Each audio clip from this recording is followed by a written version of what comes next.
코스피 지수가 어제 또다시 연중 최저점을 찍었습니다. 미국 증시가 급락한 것이 가장 큰 원인으로 꼽히고 있습니다. 올해 3분기 경제 성장률 성적표도 좋지 않습니다. 한국 경제가 이른바 내후 외환의 상황에 빠졌다는 우려가 나옵니다. 김동완 대한경제연구소장과 한 걸음 더 들어가겠습니다. 안녕하십니까? 예, 안녕하세요. 네, 코스피 지수가 또 떨어졌습니다. 사흘 연속 하락세인데 여러 가지 원인이 있겠습니다만 미국의 영향이 가장 크다고 볼 수 있겠죠. 두 가지 이유를 꼽는데요. 하나는 미국 말씀하셨는데 네. 미국 주식시장이 9년 동안 내려올랐거든요. 근데 이 주식시장 상승세를 견인했던 게 이른바 신기술주, 빵 기업이라고 얘기를 하죠. 페이스북, 아마존, 애플, 넷플릭스 이런 회사들인데 이런 회사들 실적이 나쁘진 않습니다. 그런데 내년에 이 실적이 올해보다 이렇게 성장 속도라는 이게 좀 둔화될 것이다라는 전망들이 나와요. 네. 그러다 보니까 주가는 굉장히 멀리 가 있고 많이 올라 있고 실적에 대한 전망이 좀 흐릿해지다 보니까 이익을 실현하고 싶은 욕구들이 많았겠죠. 그래서 오늘 아침에 마감된 뉴욕 주식시장은 다소 회복세로 끝났습니다마는 어제 아침에 마감된 장에서 4% 이상 지수가 폭락을 했어요. 그게 어제 아시아 금융시장, 특별히 우리 네. 시장에 영향을 줬다는 거 하나 하고 말씀을 하셨습니다마는 우리 경제 내년 전망이 굉장히 안 좋아지고 있어요.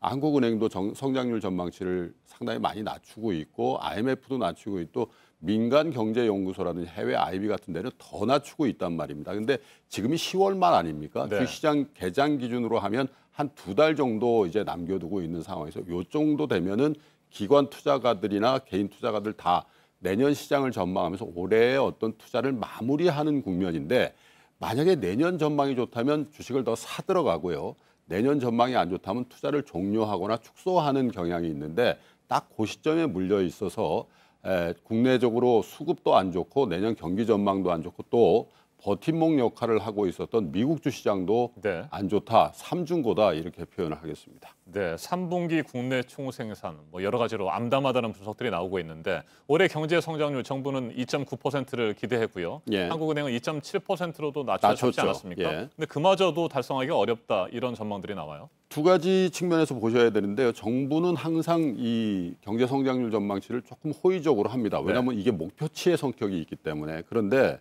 2.9%를 달성하리라고 생각하는 사람이 이제 없고요. 한국은행에서 전망하는 2.7%를 달성하기 위해서라도 4분기 그러니까 10월, 11월, 12월에 약 0.8% 이상은 성장을 해줘야 되는데 3분기 성장률이 0.6% 성장으로 나왔단 말이죠. 그러니까 사실상 2.7% 2018년도 성장도 어렵다 이렇게 보셔야 되는데 원인은 두 가지입니다. 하나는 투자가 굉장히 부진해요. 네. 이게 건설 투자도 굉장히 큰 폭의 마이너스가 나왔고요. 또 하나는 이제 설비 투자. 회사들이 공장 짓고 인원 늘리지 않는다라는 얘기거든요. 이게 가장 크고 또 하나는 지속적인 내수 소비의 부진. 이 두 가지가 현재 분기 성장률이 0.6%면 아마 이 상태로 가면 우리가 2% 초중반밖에 못한다는 얘기거든요. 내년에도. 그게 가장 큰 원인으로 꼽힌다고 봐야 되겠습니다. 네, 투자 부진을 말씀을 해주셨는데 특히 건설 분야의 투자, 예. 외환 위기 때죠. 1998년 2분기 이후 20년 만에 가장 낮은 투자율을 보였다 이렇게 보고 있는데. 그렇습니다. 전 분기 네. 대비해서 어느 마이너스 정도나 심각합니까? 6.4%니까요. 이거 굉장히 많이 준 건데 한 가지 주목해야 될 게 고용 유발 효과라는 얘기를 우리가 하지 않습니까? 그런데 사실은 건설업에 대한 평가가 여러 가지 나옵니다만은 고용에 관련해서는 탁월하게 유발 효과가 1등이거든요. 네. 이 건설이 마이너스 6.4%라는 건 전체 우리 고용 시장에 주는 영향이라는 게 굉장히 클 수밖에 없고 고용이 안 좋아지면 어떻게 되냐면 저소득층의 소득이 준다는 얘기 아니겠어요? 저소득층의 소득이 준다는 얘기는 소비로 이어지는 그 연결고리가 굉장히 취약해진다는 얘기이기 때문에 정부 입장에서도 과연 이 건설이라든지 설비 투자 고용 유발 효과가 많은 또 자동차에 대한 리포트도 좀 전에 하셨습니다마는 자동차의 고용 유발 효과가 전체 산업으로 치면 건설 다음이란 말입니다. 그러니까 고용이 안 좋은 고용의 유발 효과가 큰 업종일수록 지금 안 좋은 상황으로 가기 때문에 정부가 굉장히 골치를 앓고 있는 청년 실업이라든지 전체 고용의 문제가 더욱 가중되고 있다 이렇게 보셔야 되겠습니다. 네, 미국과 중국 현재 무역 갈등을 빚고 있습니다. 무역 전쟁이라는 얘기까지 나오는데 그런데 이 같은 악재가 아직까지 우리 실물 경제에는 뭐 그다지 직접적인 충격을 주지 않았다는 분석이 있고요. 이제부터가 시작이라는 얘기도 그렇습니다. 있는데 그건 어느 정도입니까? 특별히 미중 간의 무역 전쟁이 이제 그 관세 기준으로 500억 달러에 대해서는 25%, 네. 뭐 2천억 달러에서는 10%를 부과하고 있는데 이게 미국 기업이나 중국 기업의 실적에 그 영향을 주는 건 만약의 경우에 내년 1분기 정도가 아니냐 이렇게 보는 거죠. 그러니까 아직 반영 안 돼 있는데 미국 기업이나 중국 기업이 반영이 안 됐다는 건 우리 기업도 반영은 안 하고 있다는 측면 아니겠습니까? 그런데 미국 주식시장이 많이 빠지고 중국 경제가 어려워지는 것도 사실 그게 1분기부터 내년 1분기부터 반영이 되면 어떻게 될 거냐? 그렇게 되면 거기에 먹이사슬 구조의 하단부에 있는 생태계 하단부에 있는 우리 부품 소재 장비 업체들 네. 또 이 중간재 산업의 영향이 내년 1분기부터 올 것이다. 이런 측면에서 우리 주식시장의 전망이 굉장히 어둡고 우리 성장률에 대한 우려도 그런 측면에서 더 가중되고 있다 이렇게 보여집니다. 네, 우리 증시의 최후 보루라고 할 수 있는 연기금 얘기도 한번 해보죠. 네.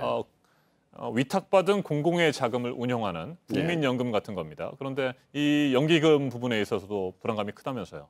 연기금이 이제 주식시장이 많이 빠지면 네. 버팀목 역할을 지금까지 해왔거든요. 그런데 10월 들어서 주식이 급락을 하다 보니까 연기금이 직접 운용도 합니다마는 자산 운용사라든지 자문사 이런 데 위탁 운용을 시키는데 이게 분기 로스컷에 걸리는 경우가 나와요. 예를 들면 10월 10일 날 주식시장이 큰 폭으로 빠졌지 않습니까? 그러면 펀드 매니저들로 하여금 리스크 관리를 위해서 어느 정도 손실이 나면 더 이상 투자를 못하게 하는 경우들이 발생하거든요. 그게 분기의 로스컷, 그러니까 손실 한도에 걸리면 네. 그 분기에는 투자를 자유롭게 못하는 내부 규정을 갖고 있는 데들도 있습니다. 그런 상황이 지금 급락하다 보니까 있고요. 또 하나는 국민연금이 국내 주식 투자를 너무 많이 하고 있다라는 여론도 있고 정치권 일각에서도 그런 얘기를 하고 있단 말이에요. 그래서 국민연금이 최근 몇 년 동안 해외 부동산이라든지 대체 투자 자산이라고 하는데요. 실물 투자라든지 이런 쪽으로 투자의 다변화를 하고 있기 때문에 예전처럼 주시장이 폭락하면 그냥 주시장을 바치러 들어온다든지 그런 것들을 지금 제도적으로 또 규정적으로 좀 못하는 그런 시스템 안에 들어와 있기 때문에 전보다 국민연금이라든지 공적 연기금들이 주식시장의 버팀목 역할을 못하고 있는 건데 그거는 일정 부분 우리가 감내해야 된다고 봅니다. 왜냐하면 주식시장이 안 좋으면 안 좋은 대로 버텨야지 이 연기금들이 무조건 이제 사러 들어온다 이런 것도 사실은 어떻게 보면 조금은 비합리적인 경제 구조에 있었을 때이라고 보여집니다. 알겠습니다. 오늘 여기까지 듣겠습니다. 김동원 소장님 말씀 잘 들었습니다. 네, 고맙습니다.